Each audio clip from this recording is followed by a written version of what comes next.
Yooyaa ashama harka fuunee isinin jenna ummanni Oromoo kan kaabaa kibbaa kan baadiyyaa guutuu addunyaa keessa jirtan kan jirtu Oromoon koomarti kan baadiyyaa kan kaabaa fi kibbaa kan biyya keessaaf kan biyya alaa kan afaan kiyya beekatan kan afaan kiyya hin beekne kan dhiigaan Oromoo taatan hundi keessanuu isin jaalanna jaalalli keenya kan isiniif qabnu kan Oromummaa keenya iddoo isin jirtanitti qilleensarraan qilubjii isin haa dhaqqabu isinin jenna. Ergaan keenya gabaabduun isin haa dhaqqabu jechaa kana bira darbee maaliif dhuftan maal dhaammachuu dhuftan kan jettaniif ammoo wanti nuti dhaammachuu dhufne baay'eedha. Miidiyaan uummata Oromoo egaa sagaleen qophii miidiyaa uummataa har'aata biyyeessa Oromiyaati. Oromiyaa Naashinaal Miidiyaa baay'eedha. Yookaan miidiyaan uummata Oromoo egaa sagaleen qorfamtoota yookaan hordoftoota baay'ee waan hin qabneef hordoftoota baay'ee kan ta'u anaafsiidha.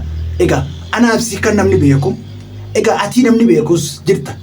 Atiin namni beektus jira isin hundinuu jechuudha. Kan fooloo 10 qabu nama 10 qabu nama 20 qabu nama 30 qabu guutuun keessan miidiyaan keessanuu fooloo baay'ee hin qabu. Miidiyaa keessan sheer gootee yoo namoota 20 sigara jiran saniin geesse hammam takka miidiyaan kee guddata.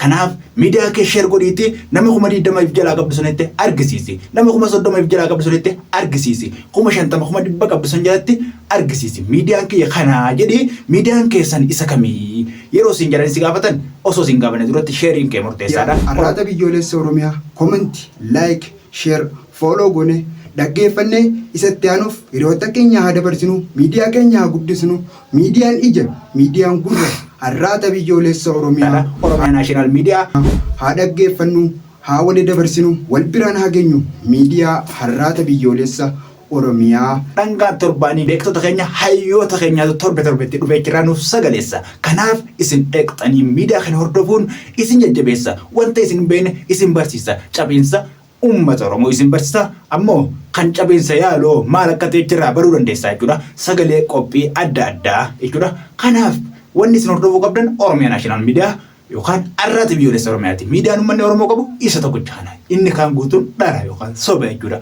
Arragaa akkuma waliin beeknu akka anis beeku akka atis beektu.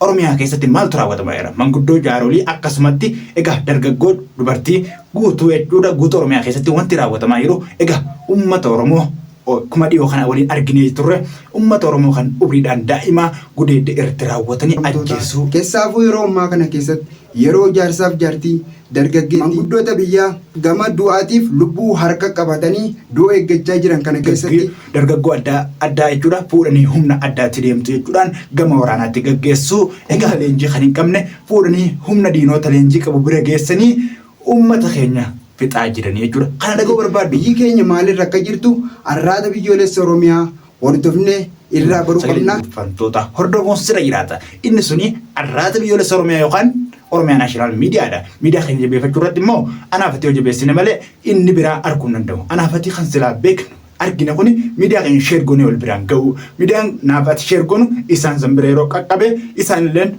fooloo godhatanii hordofan. Kanaaf miidiyaa keenya jabeeffachuu irratti haa tokkumnu. Tokkummaan keenya humna sheer walii goonee wal biraan haa geenyu. Miidiyaa keenya jabeessineetoo nama biraatti addunyaatti miidiyaan uummata Oromoo maal akka ta'e akka argisiisnu. Egaa akkuma BBC wanti adda addaa ginatti miidiyaan guutuun soba. Miidiyaan uummata Oromoo barbaadu dhugaa har'aata biyyoolessa Oromiyaa yookaan Oromiyaa Naashinaal Miidiyaadha. Sagalee taanee wal biraan ga'uu qabna. Sheer goonee wal biraan qaqqabuu qabna.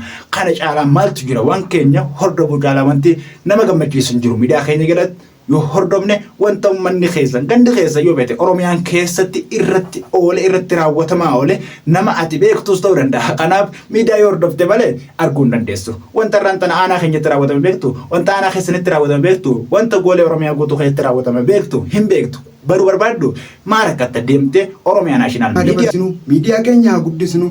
Miidiyaan ija, miidiyaan gurra har'aata biyyoolessa Oromiyaa haa dhaggeeffannu.